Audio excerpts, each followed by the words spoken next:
Chamar o Márcio da Capitalis, então, para falar para a gente como que a gente pode juntar o mundo do empreendedorismo e o mundo da tecnologia. Então, seja bem-vindo, Márcio, é com você.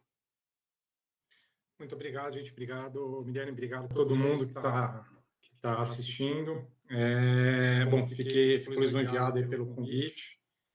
E acho que falar de empreendedorismo e tecnologia são duas coisas que passaram já pela minha vida e, aliás, ainda estão na minha vida, né? Porque ser empreendedor não basta você montar a sua empresa, né? Você pode ser empreendedor em qualquer momento, em qualquer situação da sua vida.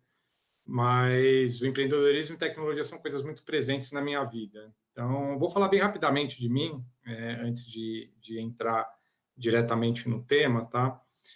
Eu comecei a minha carreira como programador lá nos idos de 1998, programando em COBOL e depois Visual Basic, na época que nem se falava muito de programação web, e com um desafio muito grande na época, né, que era o desafio do bug do milênio, né? Todo mundo achava que os computadores iam parar, o mundo ia parar naquela época. E aí eu fui trabalhar no Itaú justamente com o desafio de fazer com que os computadores não parassem na época. E depois disso eu acabei estudando economia, fiz faculdade de economia na USP, me formei e fui voltei para o Itaú, né, como trainee na época, fui para a área de negócios e aí segui por vários caminhos ali, dentro de áreas de crédito, planejamento, produtos, etc. Até 2015, onde eu montei uma empresa de investimento, e em 2017 eu recebi um convite na época da PagSeguro para ajudar, né, a estruturar a conta digital, que depois acabou recebendo o nome de PagBank, batizado posteriormente. E em 2019 eu recebi o convite para ir para a Capitalis para tocar a plataforma de crédito, toda a história da plataforma de crédito, que engloba basicamente os produtos digitais que a gente faz hoje dentro da Capitalis, no conceito B2B, e produtos também de crédito para nossas linhas de empréstimo direto, que é o que a gente chama de direct lending. Então, eu tenho uma vida muito próxima aí do mundo financeiro, né, do mercado financeiro, e a tecnologia acabou me acompanhando, tá?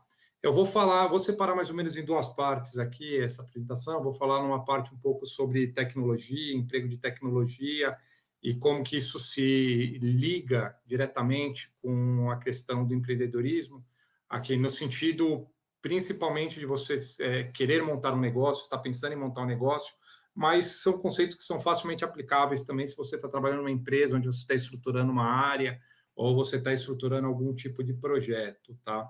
E aí, na segunda parte, eu vou falar um pouquinho sobre a Capitalis e como as questões, o que é a Capitalis, né? O que a gente vem fazendo lá em termos de aplicação tecnológica e um pouco sobre tecnologia dentro da Capitalis, tá bom? Então, eu vou começar aqui, deixa eu mudar o slide, ver se está indo.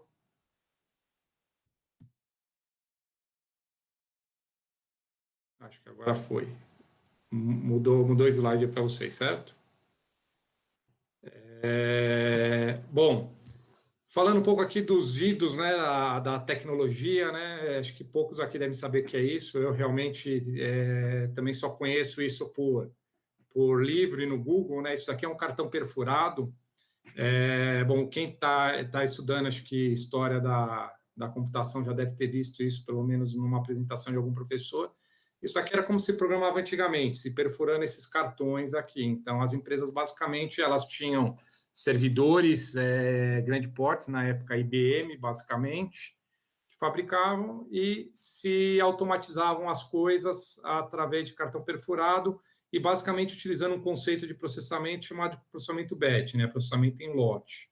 Então, o mundo das agências bancárias era bem interessante nessa época, né, porque você tinha um negócio lá que chamava a caderneta de poupança, que você podia sacar dinheiro ou depositar, e basicamente o gerente ele colocava lá o quanto está depositando, o quanto que você estava tirando, calculava o saldo e no final do dia se perfurava esses cartões aí para poder processar o conta corrente da sua conta, né? Aí a gente evoluiu para o computador pessoal, onde essas coisas começaram a funcionar de uma forma um pouco mais amigável. Então, você já tinha ali um monitor de vídeo, você tinha um teclado, você podia, inclusive, gravar em coisas que grande parte de vocês nunca devem ter visto na vida, a não ser em museu, que são os conhecidos disquetes, né? Mas começou a transformar um pouco mais amigável, que é a capacidade de processamento. Aí a gente vem para a era aqui do Windows, Microsoft, onde as coisas começam a ficar mais fáceis, mais amigáveis, as pessoas começam a conseguir usar os computadores para trabalhar no seu dia a dia e começam a aparecer os primeiros softwares de produtividade, né? Softwares que te ajudavam a fazer coisas mais rápidas que antes você levaria muito mais tempo, você levava muito mais tempo antes do computador. Aí aparece esse carinha aqui que é o web, né? Ou seja, agora eu consigo distribuir esse negócio de uma forma mais rápida. Eu consigo distribuir isso via internet. Então, eu começo a ter a possibilidade de fazer aplicações que chegam em qualquer lugar do mundo.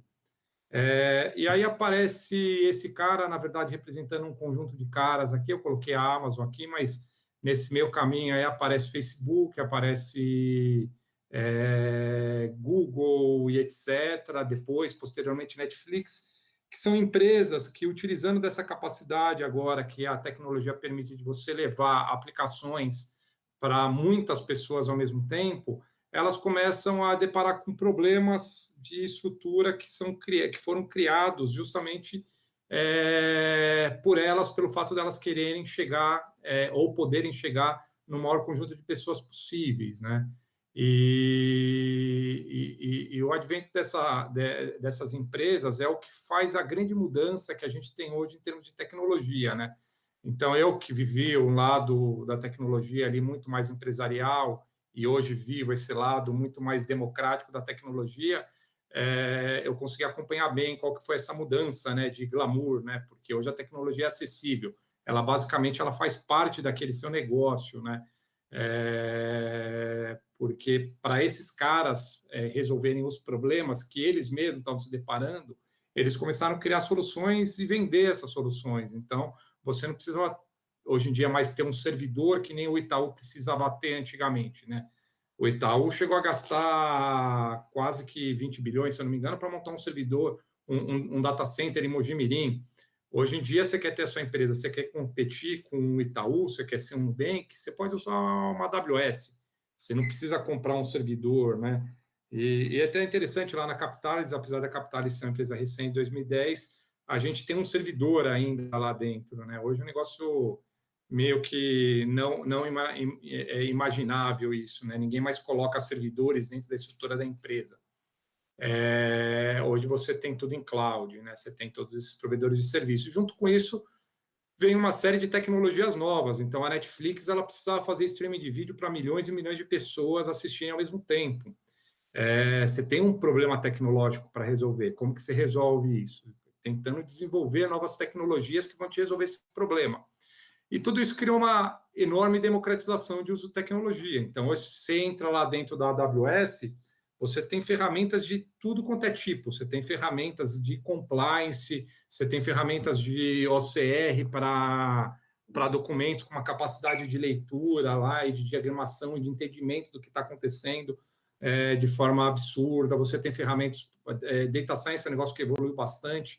Você tem muitas ferramentas que foram desenvolvidas justamente para poder processar e gerar capacidade de processamento de muitos dados, né? Então, junto com esse conjunto de empresas, vieram as ferramentas, o conjunto de ferramentas e a capacidade, sobretudo, de você conseguir adquirir dados, conseguir utilizar dados para poder melhorar algum processo ou fazer alguma coisa que tenha valor agregado. E aí isso abre uma nova era, né? É uma era onde você tira as barreiras. Então, você basicamente, quando você tira as barreiras tecnológicas, você corta grande parte do monopólio das grandes empresas. Então, hoje em dia, para você ter um banco, você não tem mais a necessidade de ter uma estrutura como que o Itaú foi montando com o tempo. Você consegue montar isso com estrutura tecnológica existente, e você começa a democratizar. Então, você começa a aumentar a competição, começa a possibilitar que pessoas que tenham ideias ou que queiram fazer coisas que hoje não existem no mercado de uma forma mais eficiente, que elas o façam através de conhecimento e da tecnologia existente. E isso abriu um mar de oportunidades. Só que também isso traz um grande problema, né? Que é o que eu vejo em muitas empresas quando eu circulo por aí, quando eu vou conversar com as empresas. E poucas empresas sabem lidar com isso, né? Eu costumo até brincar, você ter ideia é a parte mais fácil, né? Na que você montar uma empresa, ter ideia é a parte mais simples. Ela muitas vezes pode nascer até num bar, te consome muito pouco tempo. Você tentar materializar essa ideia já é uma parte um pouco mais complexa. Você colocar no ar e ter ali uma empresa e poder falar que tem uma empresa já aumenta drasticamente a complexidade disso, e você de fato manter essa empresa de pé e gerar valor é um negócio que poucos conseguem. E aí você tem que evitar cair em uma série de armadilhas para que você consiga fazer com que essa empresa prospere e continue funcionando, tá? Então, antigamente, basicamente as empresas elas tinham investimento lá em tecnologia, trabalhavam com processos não automatizados, e isso fazia uma diferença muito grande, né? Porque isso gera uma barreira. Só o fato de você ter tecnologia para processar parte dos seus processos não automatizados, isso já te gera uma vantagem competitiva, porque você teve que investir, você teve que aportar dinheiro para que esse negócio funcionasse assim. Então, qualquer outro concorrente que queira entrar nesse mercado, ele precisa, para poder de cara empatar com você, investir pesado em tecnologia, ou pelo menos na mesma quantidade que você investiu, para poder começar a brigar. Hoje em dia, com esse mundo inteiro que eu falei para vocês, basicamente o desenvolvimento de tecnologia ele é um pedaço que você coloca dentro da sua empresa para te dar uma vantagem competitiva, porque o uso da tecnologia ele acaba sendo presente, mesmo que você não desenvolva aquela tecnologia. Porque hoje em dia você tem uma série de ferramentas e de aplicações que você pode hoje contratar, sejam elas específicas ou não, que vão te ajudar a criar um processo tecnológico automatizado. Então, as empresas elas passaram a focar muito mais na construção e na execução daquela ideia. E aí surgem várias teorias, várias teses que vêm desde do Manifesto Ágil, né, até o mais emblemático livro do Lean Startup, que fala muito sobre o conceito de você testar ideias, aproveitar, criar processos, protótipos, testar ideias e depois ir evoluindo sobre essas ideias. E muitas vezes você pode parecer meio incrível isso que eu vou falar, mas você pode ter uma empresa que vai se tornar algo extremamente tecnológico, começando com um nível baixíssimo de tecnologia empregada. De tecnologia, eu digo no sentido de desenvolver tecnologia. Você consegue, às vezes, operar uma ideia basicamente só com tecnologias já existentes, sem você necessariamente ter que ter um dev ali trabalhando para você ou construindo algo para você. A tamanho é a quantidade hoje de temas relacionados à tecnologia que a gente tem disponível, né? E esse negócio também ele é bem interessante, porque uma das coisas que acaba acontecendo muito e que acaba sendo uma questão disruptiva também no mercado, é que muitas empresas mais tradicionais, bancos assim como Itaú, Bradesco, eles estão presos dentro de um cenário tecnológico que eles construíram.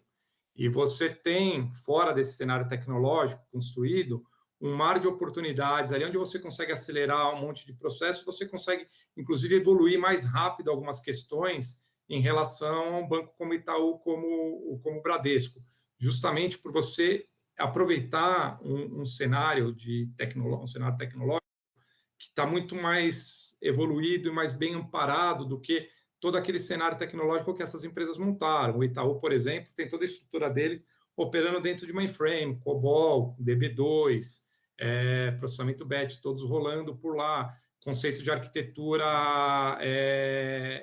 monolítica.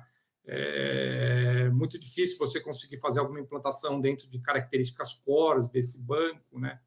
Então, as empresas novas não, elas já nascem num cenário onde você já tem muito mais tecnologia e muito mais conceito difundido, né? Conceito de microserviços, serviços distribuídos, conceitos tecnológicos que não se usavam até algumas décadas atrás, né?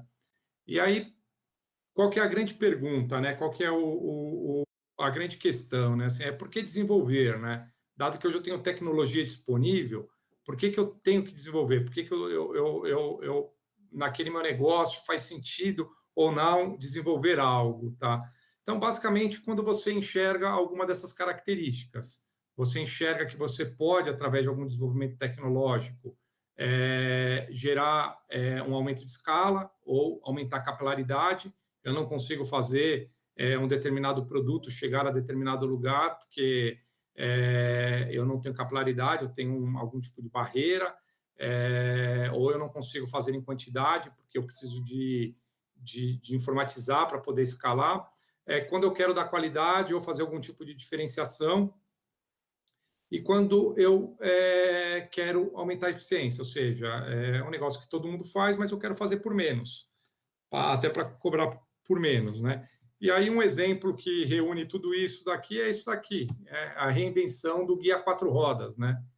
Que acho que provavelmente só os pais de vocês utilizaram isso daqui, mas o guia quatro rodas ele foi traduzido ali e em formato de um aplicativo onde basicamente ele te agrega uma série de outros valores. Então ele reúne tudo isso, né? Ele te dá capilaridade, porque você consegue em qualquer lugar do mundo você tem o seu guia quatro rodas, você não precisa de ter um específico para aquele lugar, ele consegue te dar escala, porque se você está distribuindo isso, o cara basicamente tem que só instalar o aplicativo, ele te dá uma maior qualidade, porque você só digita qual que é o seu destino, diferenciação não precisa nem comentar, né? Além de ele substituir o guia quatro rodas, ele te traz um monte de característica a mais e eficiência. É muito mais barato do que você imprimir 400 páginas de um livro.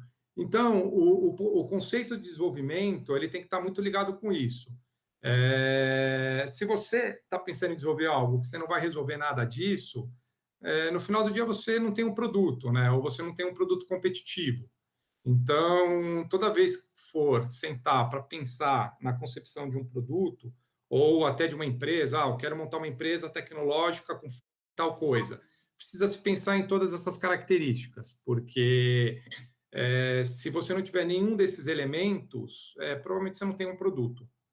Então, o produto tem que estar presente dentro de alguma dessas características, tá? Na hora que você for empregar a tecnologia. E mais um ponto também, que é um ponto que eu vejo que é muito comum quando eu circulo por aí, que muitas empresas confundem essas coisas. A tecnologia é um meio, tá? Ela não é uma finalidade, a não ser que você desenvolva alguma coisa técnica que tem como objetivo resolver algum outro problema técnico, ou até mesmo de negócio. A tecnologia, no geral, ela é um meio que você vai empregar para resolver um problema de negócio.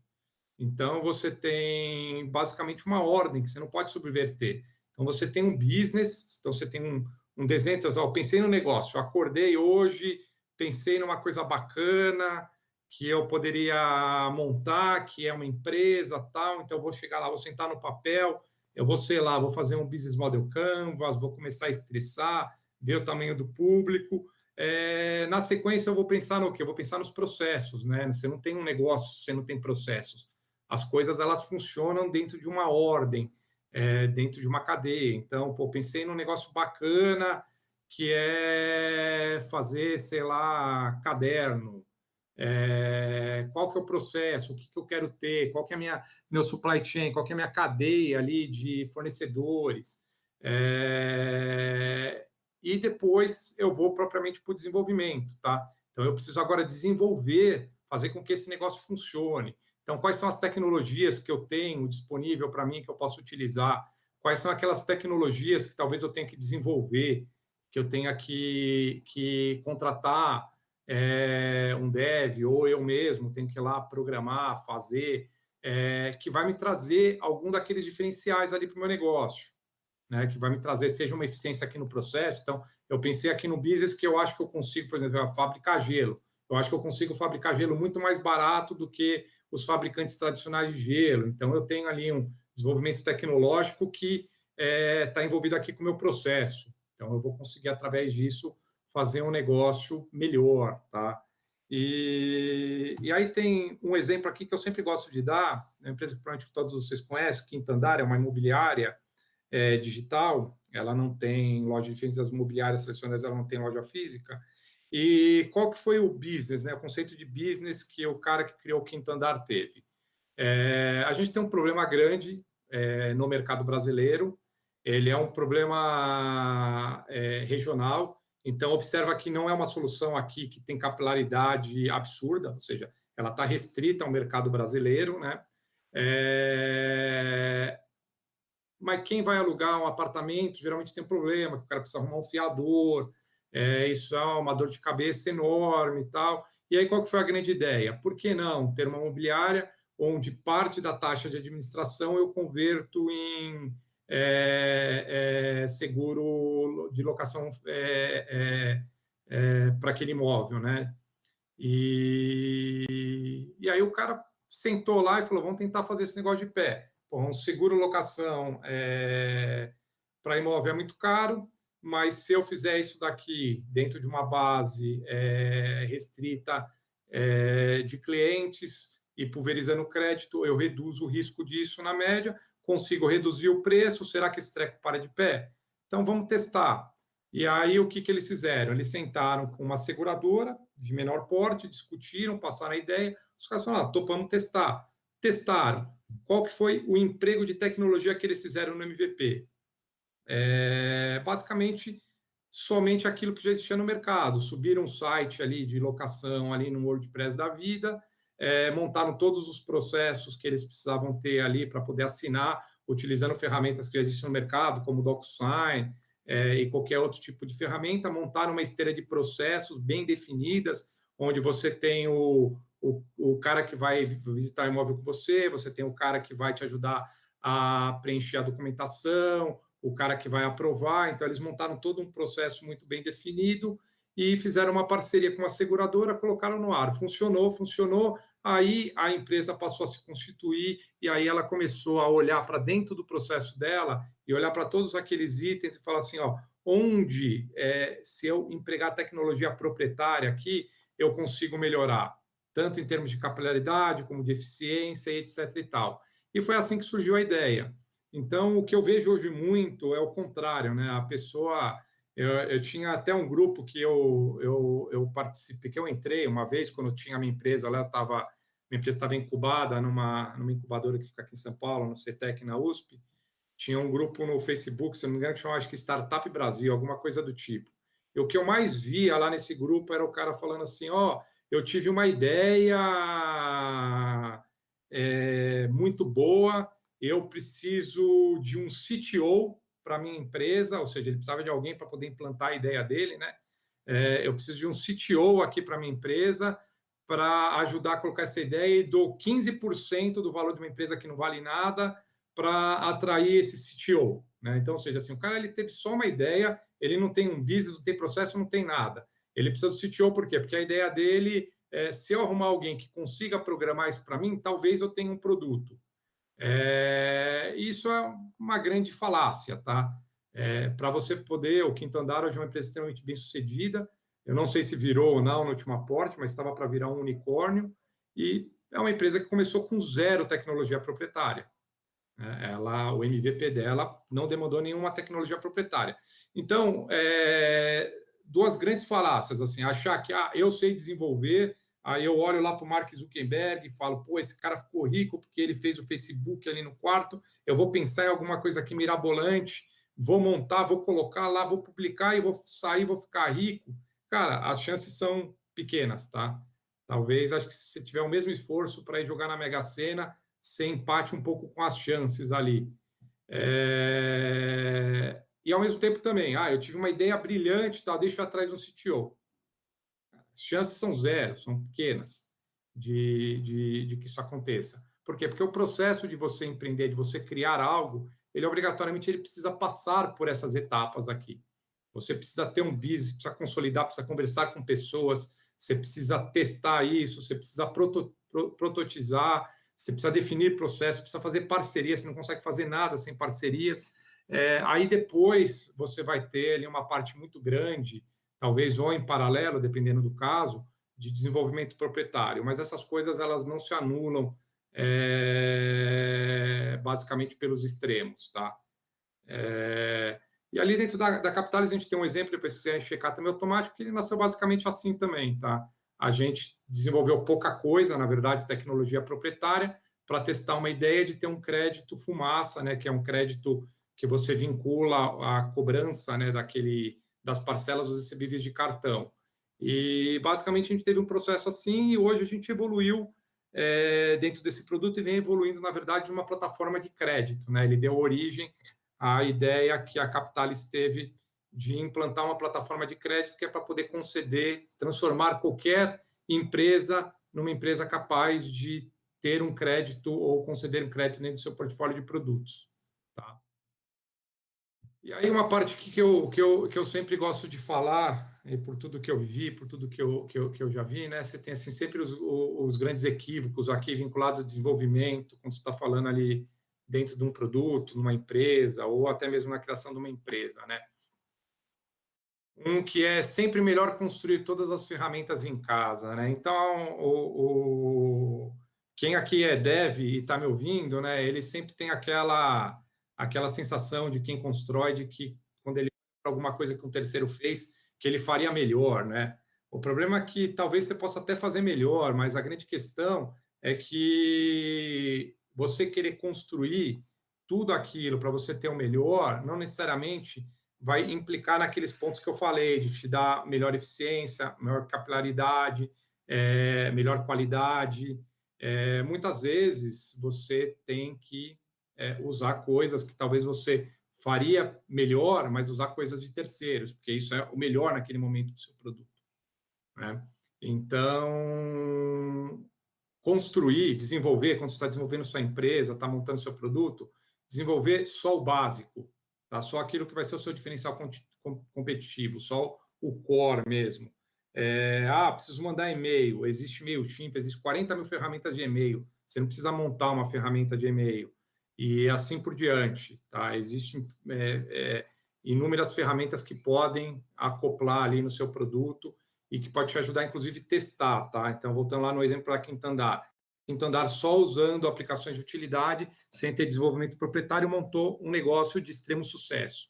Aí não precisa ir muito longe, não. Tá? A XP é uma empresa que vale hoje ali quase que na sua casa de 100 bilhões de reais, listada lá na Bolsa de Nova York, que até pouco tempo atrás se desenvolvia muito pouco em termos de tecnologia. Ela tinha basicamente um home broker, um internet banking e os próprios agentes autônomos, que são aquelas figuras que estão associadas à XP e que fizeram a XP ser o sucesso que eles tinham acompanhamento deles feito em Excel, tá?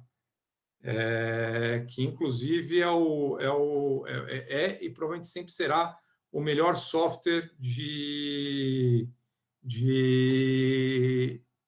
produtividade já inventado, tá? E que te ajuda em muita coisa, principalmente quando você está começando a empresa. Tá? Eu penso melhor o negócio já desenvolvendo. Nossa, já cansei de escutar a gente fazendo isso, Dev falando isso para mim. Não, deixa aqui que eu vou pensar aqui, eu já vou pensar fazendo o programa. É a pior forma de você fazer um negócio, porque, primeiro, você vai você vai começar a bater em questões técnicas no meio do caminho, você vai se desfocar para resolver as questões técnicas do seu objetivo maior, que é desenvolver aquele seu produto, e você vai se desfocar do mundo que existe lá ao seu entorno, que você poderia aproveitar para poder desenvolver isso. E aí, no final do dia, muito provavelmente, você vai escrever um monte de código que lá na frente você não vai ter nem um pouco de orgulho dele. Você vai ter vontade, inclusive, de jogar fora. Tá? Um programinha simples resolve os problemas do meu processo. Só que é uma coisa que eu escuto bastante em empresas, né? Estou com um problema tal. Não, vamos fazer ali um programinha ali, vamos montar ali um scriptzinho ali em Java. ou em Python, etc. e tal, que isso daí já resolve. Não. A primeira coisa que você tem que fazer é revisitar o processo. Muito provavelmente, se seu processo, se você tem problemas com o seu processo que está errado. E não você precisa de um programinha para resolver seu processo. Tá?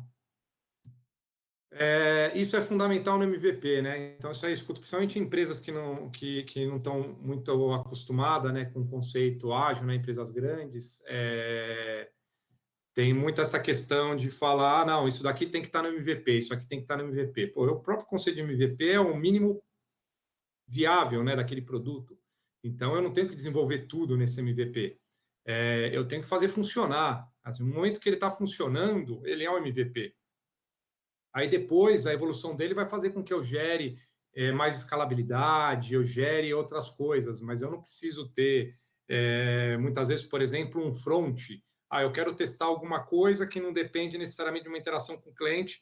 Putz, vou fazer um front bonito, eu vou lá, pego lá o React, Angular, monto um puta negócio bonito. Vou lá, não quero usar o Bootstrap, vou montar meus próprios componentes aqui. Não, muitas vezes você consegue fazer alguma coisa, usar um post, usar alguma coisa lá e validar a sua ideia e fazer esse treco funcionar.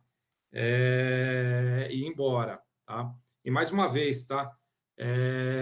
Não podemos subverter a ordem das coisas. Né? Se a gente está querendo empreender ou está querendo criar um produto, fazer alguma coisa, no final do dia o que eu tenho que fazer é testar essa ideia, testar esse produto, e não a tecnologia. Não posso me apaixonar pela tecnologia.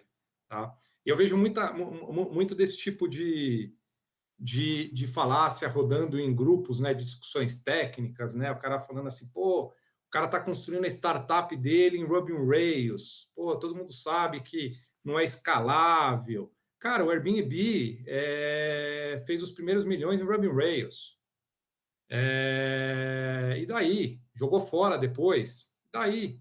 Reconstruiu. Por quê? Porque a tecnologia ela não é a finalidade do negócio. Né? Então, você não pode se apegar à tecnologia. Ali por trás do Airbnb tinha um produto, tinha um conceito, tinha um business. Né?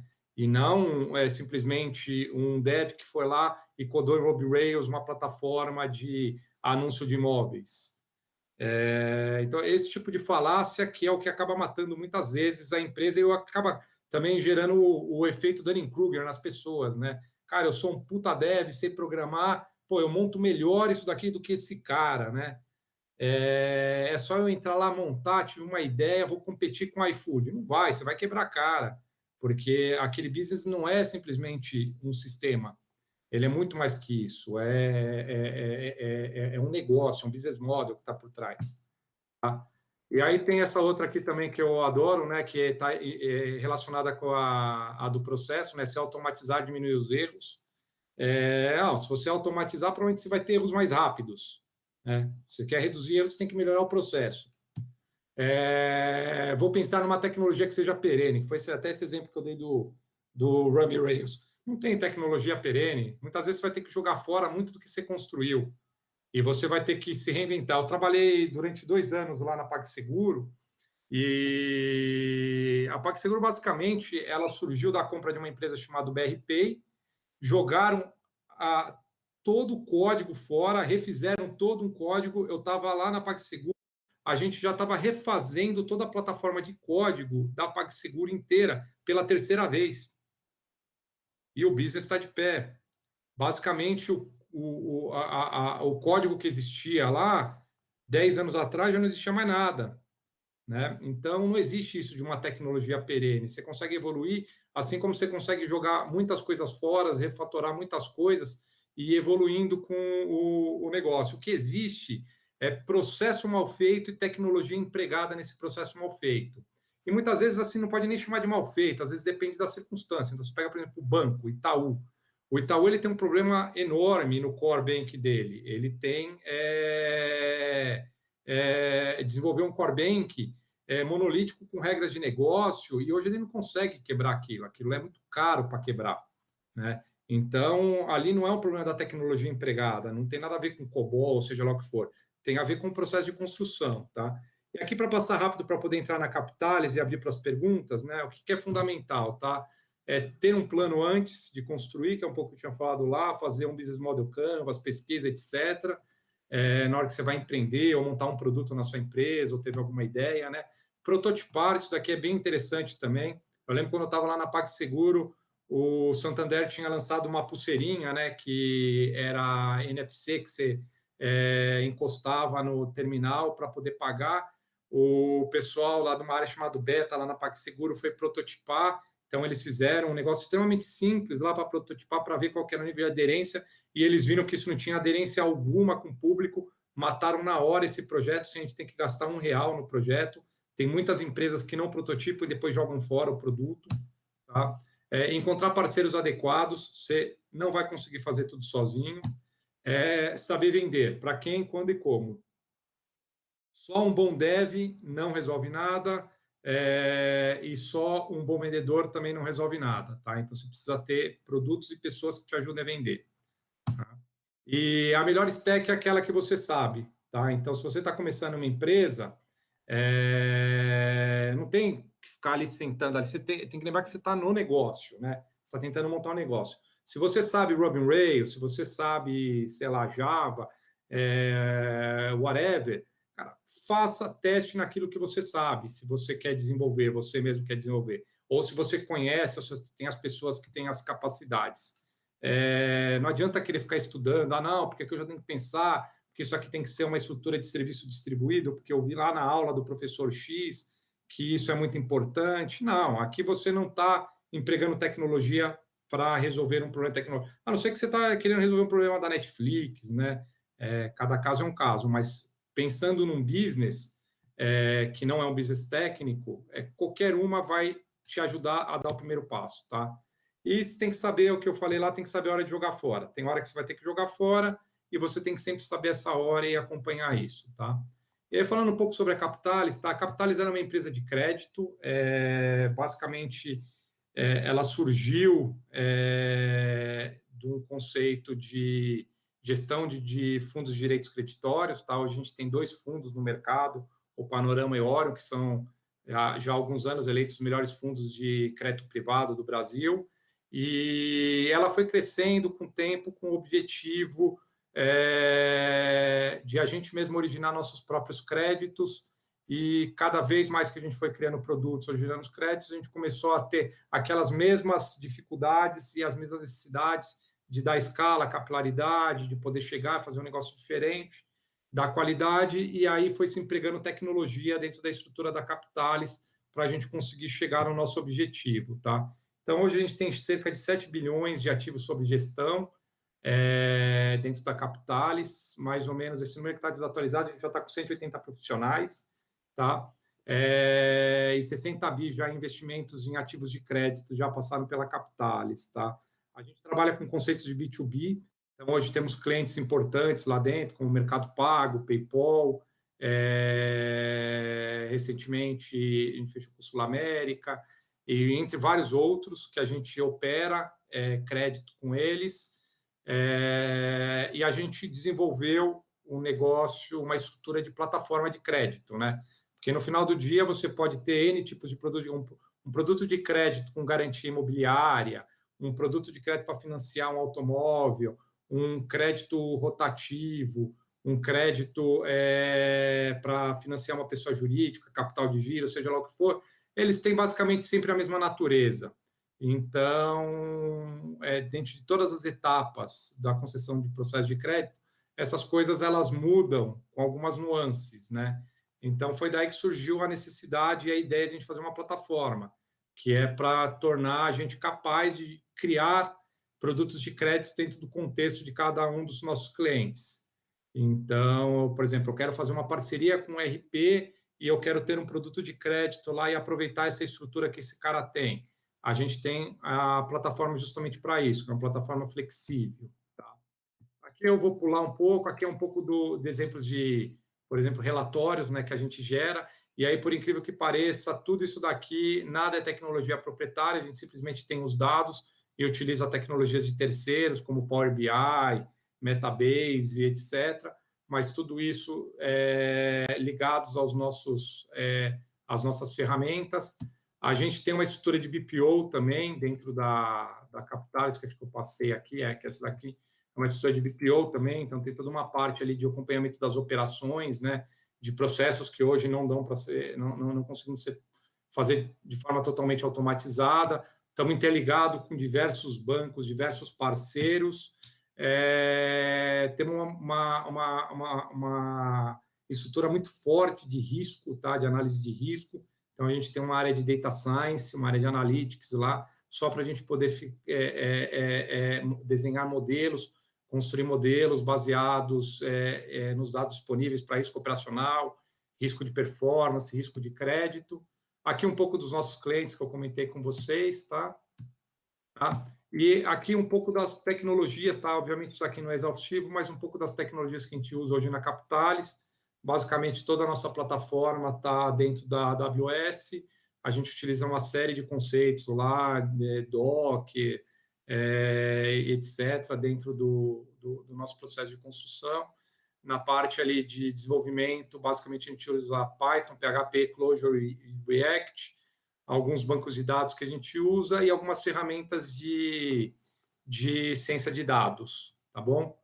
E aí, para vocês também que têm interesse, que gostaram da Capitalis ou querem saber um pouco mais sobre as oportunidades na área de tecnologia, está aqui o endereço do GUP, né, onde tem as vagas da Capitalis. A gente deixou 2 vagas específicas para quem está participando desse evento, que é estudante. É uma vaga para estágio, né? Quem quiser se inscrever para vagas de estágio. E também tem vagas de desenvolvedores também ali, tá? Ou qualquer outra vaga ali que você achar que tem fit com vocês, também pode se inscrever e eu também estou à disposição. Agora eu vou abrir para perguntas aí, gente.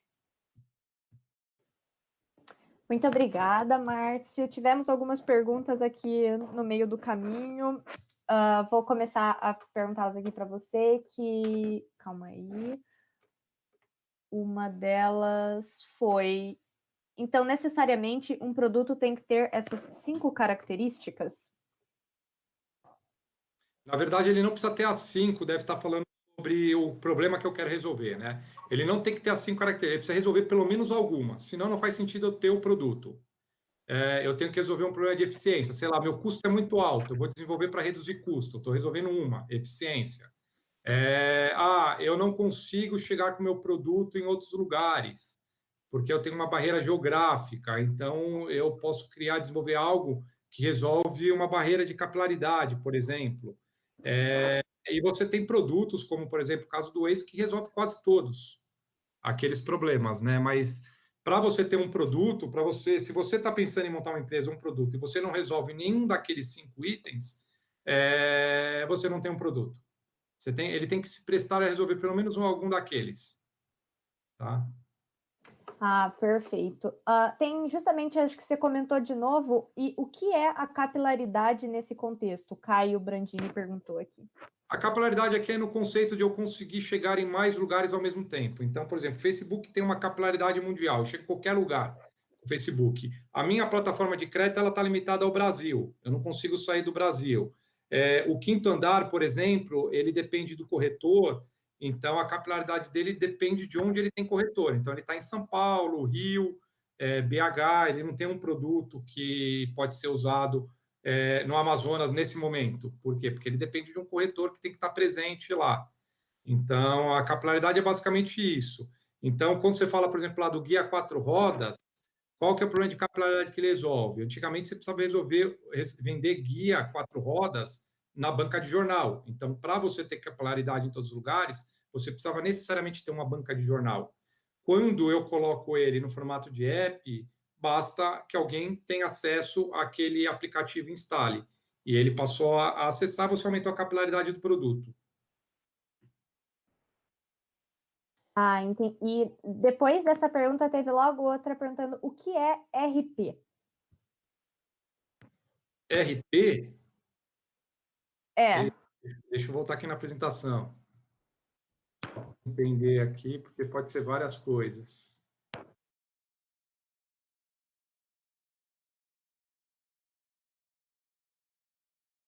Tem que slide que está isso. Bom, Caio, se você puder se aprofundar um pouquinho mais Pode no ser momento. várias coisas. Eu acho que falei de ERP. Não está na apresentação, acho que foi eu que comentei. ERP é a sigla para Enterprise, eu não vou lembrar exatamente qual a sigla, mas são assim, basicamente softwares ou aplicações que elas são criadas para elas resolverem algum problema de back-office. Então, por exemplo, o Guia Azul. O Guia Azul é um ERP financeiro, né? Então, você tem uma empresa, você precisa fazer toda a gestão financeira, ele tem esse ERP que você vai lá, conecta os seus sistemas e ela faz toda a gestão financeira. Então, isso é o ERP. Ah, entendi. Responderam aqui que é Enterprise Resource Planning. Acho que Isso. ok.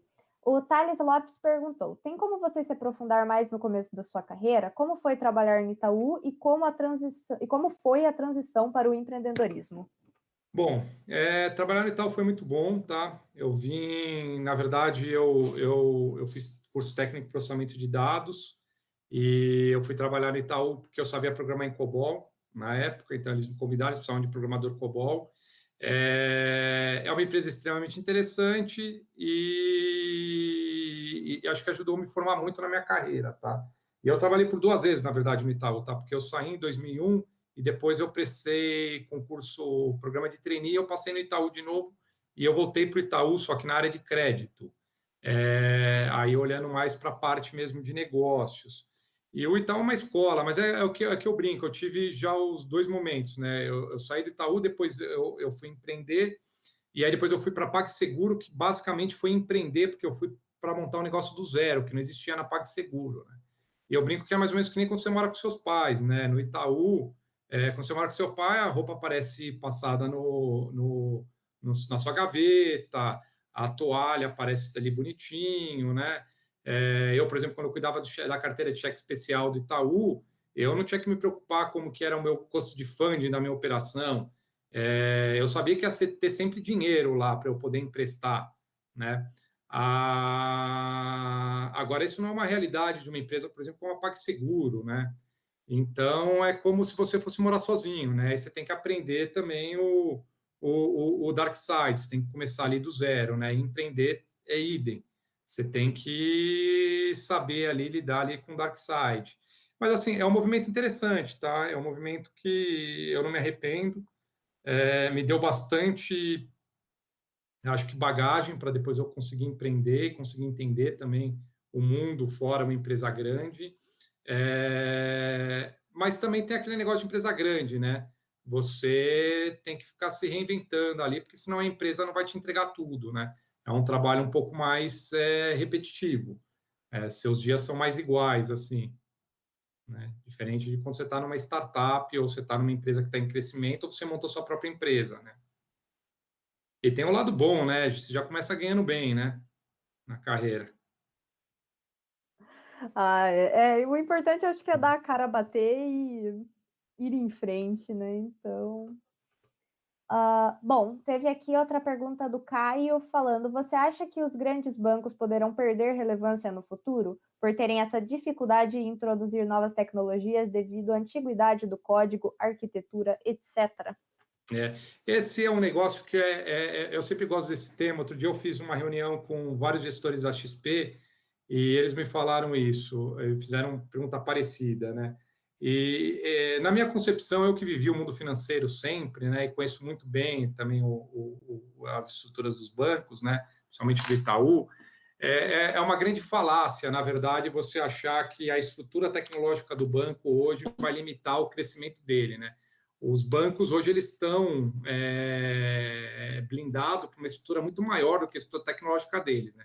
No momento que eles quiserem crescer e ir para algum caminho específico e que a estrutura tecnológica não permita, eles vão arrumar parceiro, eles vão comprar empresas para fazer isso, né? Só lembrar que o Itaú é sócio da XP, né? Em 49%. Então, eles têm o principal, que é o capital. Então, eles nunca vão se limitar a crescer ou se limitar ou perder mercado pela estrutura tecnológica deles. Essa acho que é a parte, teoricamente, que os bancos conseguiriam resolver não de uma forma simples, obviamente não é simples, mas conseguiriam resolver isso, nem que seja para o mal, né? A grande questão dos bancos, e que é um negócio que as pessoas acabam ignorando, é que a atividade bancária, como premissa, é uma atividade meio, ela não é uma atividade fim. Você não abre uma conta numa agência bancária porque você quer ter uma conta. Você compra uma camiseta porque você quer ter uma camiseta. Você não abre uma conta bancária porque você quer ter uma conta. Você abre uma conta bancária porque você acaba sendo obrigado, porque você tem que receber seu salário, porque você não quer ficar andando com dinheiro na carteira, etc. e tal. Mas no momento que você começa a ter um processo que a gente está tendo agora, de você descentralizar os serviços bancários, então, por exemplo, aqui o que a Capitalis faz é basicamente tirar o conceito do crédito de dentro do banco. É você colocar o crédito em qualquer lugar. A Secote pode ter um produto de crédito para financiar os alunos, não precisa ter um banco por trás disso, né?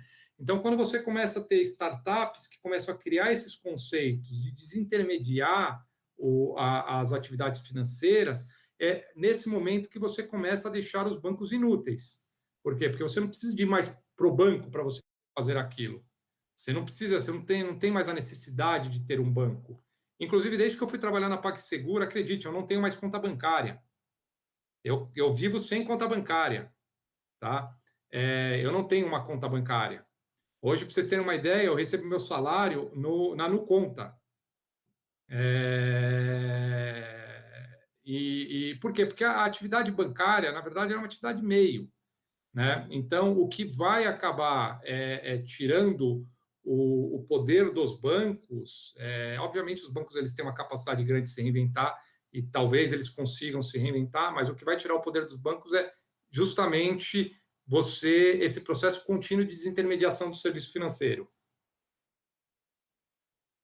Acho que respondeu bem a pergunta. O Vinícius Venturini está perguntando: você disse que hoje não precisa mais ter um servidor físico para ter uma empresa. Então, hoje é mais fácil de se ter um produto ou uma empresa? Na verdade, essas coisas podem ser tudo a mesma coisa, né? Eu posso ter uma empresa monoproduto. Então, se eu tenho um produto, esse produto vira uma empresa e eu não preciso de ter um servidor para ter essa empresa. Então, tudo depende do seu conceito de negócio, né? Se você tem um produto que ele tem capacidade de se monetizar, você pode ter uma empresa.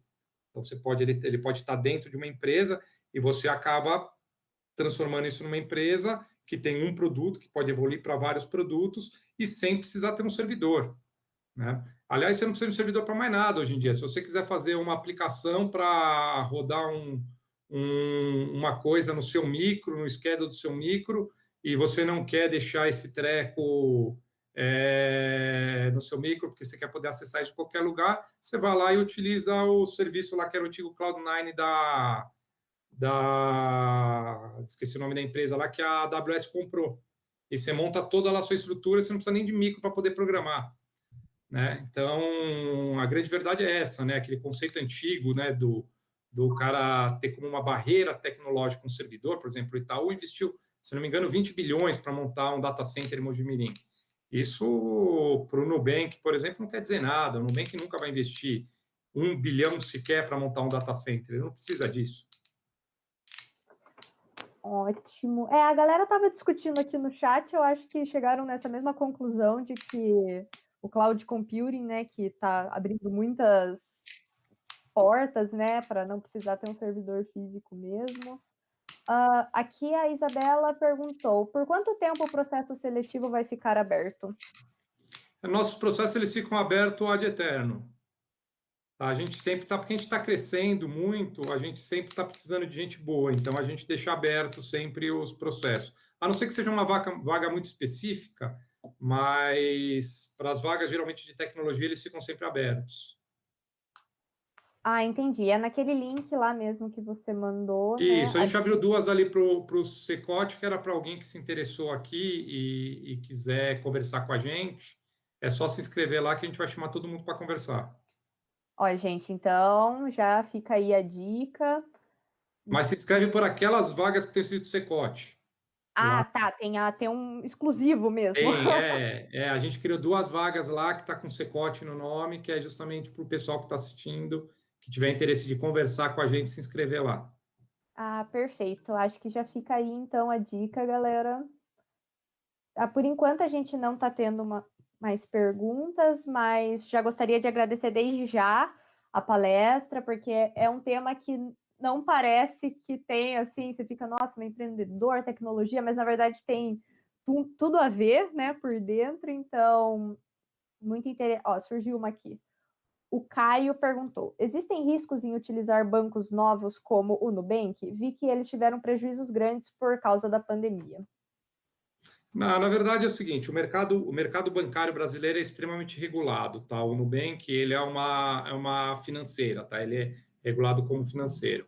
Existem um negócio, eu não vou entrar aqui em temas, são temas mais específicos, mas existem acordos de solvência, como Basileia, etc., que obrigam que esses bancos tenham um negócio chamado capital alocado provisionado, tá? Junto com o Banco Central. Então, por mais que a empresa quebre, os depósitos eles são sempre garantidos, tá? Dificilmente a pessoa perde os depósitos. Então, você utilizar Nubank, os bancos grandes querem que as pessoas acreditem nisso, tá? De que é inseguro. Mas todas as instituições que são homologadas por Banco Central são extremamente seguras, tá? É inseguro você deixar seu dinheiro numa corretora que fica em Singapura para você poder fazer trade em Bitcoin, porque você não conhece essa corretora, né? Agora, no mercado brasileiro, não. Todas as instituições financeiras, elas são extremamente reguladas e dificilmente, com baixíssimo risco de solvência. Tá? Ah, perfeito. A Thales aqui perguntou: o que você aconselha para nós que estamos na graduação e prestes a entrar no mercado de trabalho? Que eu aconselho a fazer, é isso? Isso Poxa, mesmo. é uma pergunta bem ampla, tá? Eu vou falar dos meus arrependimentos, tá? E aí, quem se ver nos meus arrependimentos pode seguir como um conselho. Eu me arrependi, por exemplo, de quando, na época que eu estava na época da minha graduação, de não ter feito estágios. Eu poderia ter feito estágios, ter experimentado mais, ter conhecido outras empresas. Isso é uma coisa que eu me arrependo na época. Então, eu acho que assim, o que as pessoas têm que procurar quer experimentar alguma coisa, quer ter algum tipo de conhecimento, teste, vá lá e teste. Ah, eu não sei, eu gostaria de empreender, mas talvez será que não seja bom trabalhar numa empresa grande para eu poder pegar um pouco mais de bagagem? Puta, se você acha que sim, testa e faça. Mas assim, no fim do dia, o que depende é muito das suas convicções. Acho que é importante você estar convicto, estudar, planejar e seguir. Eu conheço pessoas que saíram da faculdade empreendendo e nunca pisaram numa empresa, nunca tiveram uma carteira assinada e se deram bem. Tem pessoas que quebraram a cara. Eu conheço pessoas que foram trabalhar em empresa grande e não conseguiram se dar bem em empresa grande também. Pessoas que foram para o mundo acadêmico. É muito particular isso, depende muito de cada pessoa. É que realmente são muitas opções, né? Que é justamente já na faculdade a gente recebe muita informação, muita coisa, são várias vertentes. A hora que sai, então, que tá procurando estágio, tá? E assim, não para, né? As informações de vir. Então, Tem um negócio que eu acho que é muito importante a pessoa ter na mente dela, assim, que tipo de especialização ela, para que tipo de viés que ela quer levar a carreira dela, se ela quer uma carreira mais de especialização ou se ela é uma pessoa que gosta de ser mais generalista, tá? Porque quando você fala de empreender e a pessoa é uma pessoa que quer ser um programador, por exemplo, quer ser um desenvolvedor, eu quero conhecer tudo de linguagem funcional, por exemplo, você já tem uma simetria na hora ali de interesses, tá? Porque uma coisa obrigatoriamente vai te tirar da outra, tá? Você está indo para empreender, você vai ter que ter um viés mais generalista, porque você vai ter que criar aquele negócio, você vai ter que operar aquele negócio através de uma função mais macro. E isso não combina necessariamente eu ser um puta expert de uma linguagem funcional. Se eu sei, por exemplo, sei lá, um Ruby on Rails, por exemplo, sei programar em Ruby, sei mexer em Ruby on Rails, eu sei o básico para montar aquilo, é o que precisa, né? Ah, não, mas espera aí, eu quero virar um cara extremamente profissional em Ruby. Provavelmente você vai sacrificar a parte empreendedora que você quer ter, né? É montar a empresa. Então, precisa ter isso muito em mente, tá? Assim, eu quero ser um mega especialista nisso, eu quero ser um cara que quero mudar. Por exemplo, eu fui para a AWS lá em Las Vegas ano passado, eu conheci um brasileiro que estava na Google mexendo no computador quântico. É um cara extremamente especialista. Esse cara ele não vai empreender nunca. Eu escutei gente falando assim: nossa, esse cara é um gênio, se ele montasse a empresa dele ia ficar rico. Provavelmente não. Ele só é útil para o Google ou para quem quer desenvolver um computador quântico, porque ele tem uma especialidade para aquilo. Então, ele investe o tempo dele naquela especialidade que está dentro de um contexto mais genérico. Então, isso é uma coisa muito importante, tá? Essas coisas, elas não combinam, tá? Provavelmente, se você quiser se especializar, você tem que ir para um caminho ali onde você vai estar dentro de algum contexto, aplicando o seu conhecimento, que aquela coisa evolua como um produto. Acho que a gente tem uns 5 minutinhos que a gente deu uma atrasada, mas o Iago Rocha fez uma pergunta. Sou desenvolvedor e tenho vontade de empreender. Qual o seu conselho para entender melhor sobre negócios e ser mais assertivo nessa empreitada? Estudar negócios, assim como ele estudou desenvolver. Então, ele tem que estudar, tem que ir lá entender, tem que pesquisar quais são. Existe uma série, hoje em dia tem uma série de frameworks, né, de livros que falam muito sobre empreender. Eu falei do Lean Startup, né, que é startup enxuta lá do Eric Ries, acho que é um bom livro para ele ler, que fala bastante sobre como você enxergar um negócio.